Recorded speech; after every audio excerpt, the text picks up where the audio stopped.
welcome back to my YouTube channel. Today we're going to do my everyday makeup routine. This is going to be super in-depth. I've gotten so many compliments on this routine and I love the way that it looks. It literally looks better hour after hour that I wear it. And it just looks so flawless, so beautiful, perfect for every day. So without further ado, make sure to subscribe and let's get on into the video. I forgot to mention that it's Vlogmas. Welcome to another day of Vlogmas. Let's get into this glam. I've gotten so many compliments on it and I cannot wait to share it with you guys. I did start off with this Armani Beauty Concealer just to spot conceal in any spots that I need. And I try to let this sit on my skin as long as possible so that it creates the most maximum coverage. For foundation, I'm going to go in with the House Lab. This gives such a beautiful dew to the skin. It's more of a natural finish, but it gives you medium coverage, which I absolutely love. This is like one of those foundations that is going to make your skin look better the longer that you wear it. Plus, it has skincare in it. Since I have oily skin, sometimes I have to touch up on the T-zone, but I normally have to do that anyways. If you want, you can go in with a mattifying primer, but lately I have just been kind of liking that dewy finish that it gives me throughout the day. For color corrector, I'm gonna go in with this one from Cali Ray Beauty. This is literally like, I need a brand new one. I am scraping this bottle. If you have hereditary dark circles like me, or you just have dark circles, I highly recommend color correcting before your concealer. It's just going to help neutralize everything so that when you put on your concealer, number one, you don't have to use as much. And number two, sometimes you can use the most full coverage concealer, but if those dark tones are not evened out, then your under eyes are not going to be as flawless. You see how that kind of just neutralizes everything? This is the MAC Studio Radiance Concealer. I have been loving this. It is a beautiful serum-like formula.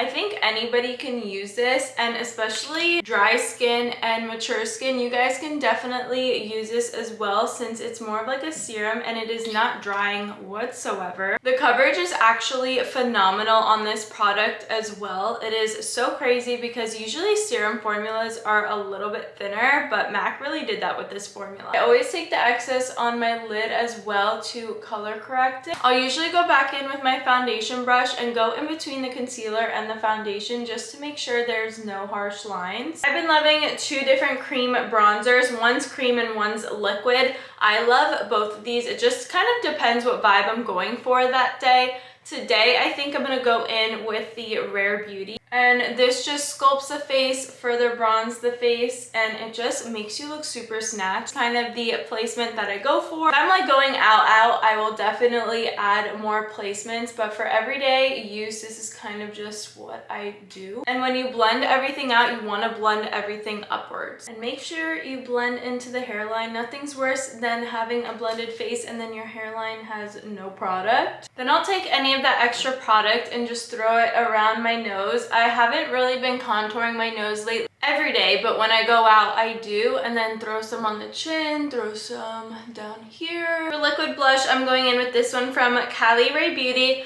I change my mind on my liquid blush every single day. This one is so nice because it kind of dries down to a powder. So if you want, you don't have to set it with a powder. I like to just because of like longevity purposes, and I like a little bit more color on my face.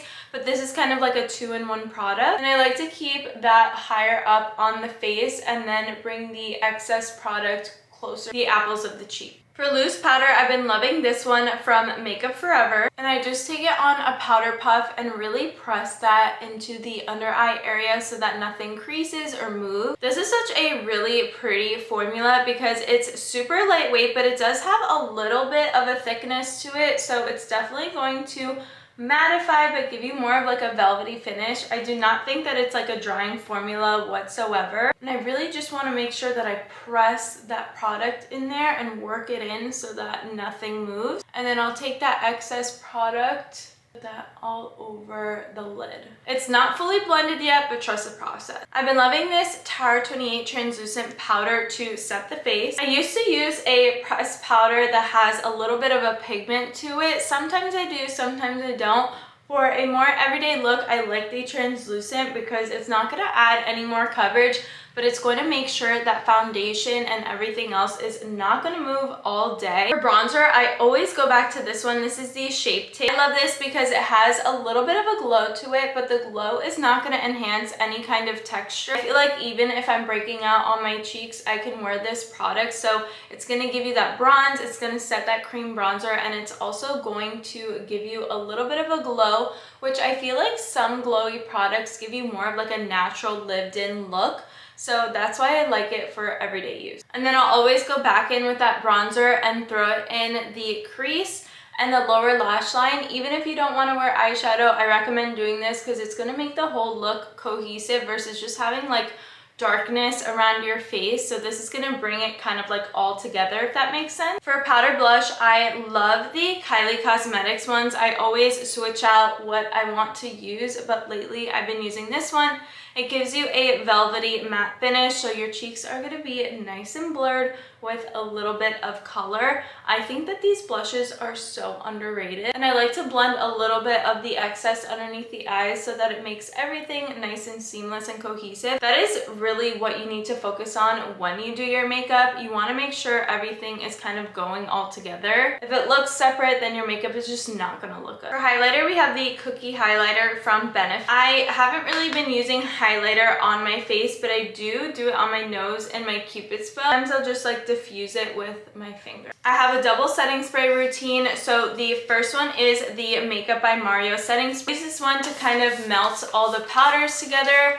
I'm pretty much out of it, but it's going to just make everything seamless and less powder. And then to mattify and make sure everything lasts, I use this one from One Size. It's the Until Dawn. This is literally hairspray for your face. For brows, I do a little bit of a weird step, but I go in with a Q-tip and take off any of the excess product that was all over our face. Foundation, bronzer, all the things, so that my eyebrows don't look crusty when I put gel in them. Look at all that product that would have been in my brows. The brow gel that I've been loving lately is the Super Lock from Maybelline. This gives you more of like that laminated effect. I really love the Ardell brow glue as well, but if you want more of like a brow glue effect, I would use that one. But lately I've been loving this one. Brows are super personal, so I feel like everybody needs to do them super different, but I just kind of like run the product through my brows and then shape them how I want. I also like the bottom a little bit straighter, and then I'll kind of just like finagle the hairs in the direction that I want. For mascara, I've been using the e.l.f. Lash Extender Mascara. I do have some on already just because it takes me so long, but I curl my lashes with the e.l.f. Lash Curler, and then I just front comb and back comb my lashes until I like the desired look of them. I use a lot of mascara, you don't have to, but that's how I get my look every single day. I love this mascara because it's a tubing mascara, so it is super easy to take off at night because it's going to peel off, so you'll never be that person with raccoon eyes the next morning when you wash off your mascara, because this is just so freaking easy to take off. And again, it's okay to get messy. I'll show you guys how I take off the excess mascara once I am finished. For the lip, this changes every single day. I love this lip combo. This is from Makeup Forever. It's their lip liner and Anywhere Caffeine, and then the Rhode Lip Peptide Treatment. This is in vanilla. It is so easy to use. It is such a fan favorite, and it's such a flattering color. I have it in my professional makeup kit, and I have been through so many of these. Sometimes I'll even take a little bit of a flat brush and carve out the lips to make sure they don't look wonky. And then I'll go right in with that lip peptide treatment. This smells literally like heaven. It's so juicy and hydrating. Now I'll just take a clean spoolie and literally just scrape off that extra mascara, and it goes right away. And as a final step after setting spray, I like to go back in with that powder and go in my T-zone since I'm super oily. This just helps seal everything in my opinion. Alrighty, and here is the finished look. I'm absolutely obsessed with this routine. So many people have been complimenting me on it, and I wanted to share it with you guys. Let me know what you guys think. All the products will be linked down below. Make sure to subscribe, and I'll see you guys tomorrow.